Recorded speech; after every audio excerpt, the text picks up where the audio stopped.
சொல்லுங்க, நீங்க எந்த ஊரு? நீங்க கலவரம்பூண்டி சார். கலவரம்பூண்டி. ஆமா, கலவரம்பூண்டி.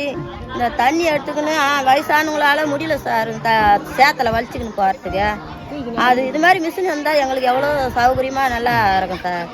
எவ்வளோ கஷ்டம் தெரியுமா? காலெல்லாம் வலிக்குதுன்றாங்க, வயசானவங்களால முடியல. ஏதோ பிள்ளைங்க ஏதோ ஒரு கம்பெனிக்கு ஓடி போகிறாங்க. நாங்கள் என்ன சார் பண்ணுறது? இந்த மாதிரி மிஷினாக இருந்தால் எங்களுக்கு எல்லாமே சௌகரியமாக இருக்கும். காசை பற்றி நாங்கள்லாம் இது பண்ணலை. சிலுவாக இருந்தால் எங்களுக்கு அது எவ்வளோ மேல் சார். காசுலாம் எல்லாம் அப்படியே இதுவாக பண்ணி கொடுத்துட்றோம். சரி, எல்லாம் பில்லு மருந்து அடிக்கணும். இந்த கை நோய் பூராவே ஓலை ஆள் இறங்கி அடிக்கணும். இறங்கி இவ்வளோ இது நேற்று இவங்க அடிச்சாங்க ஆளே போல பிடிச்சி இது போற போயிடும். அது இது மாதிரி மிஷின்னாக்கா ஈஸியாக அடிச்சிருக்கோம். சொல்கிறேன் சார், அவங்க அடிச்சு கொடுத்துருங்க. பைசாவுக்குலாம் யாரும் ஒன்றும் எல்லாரும் கண்டிப்பாக.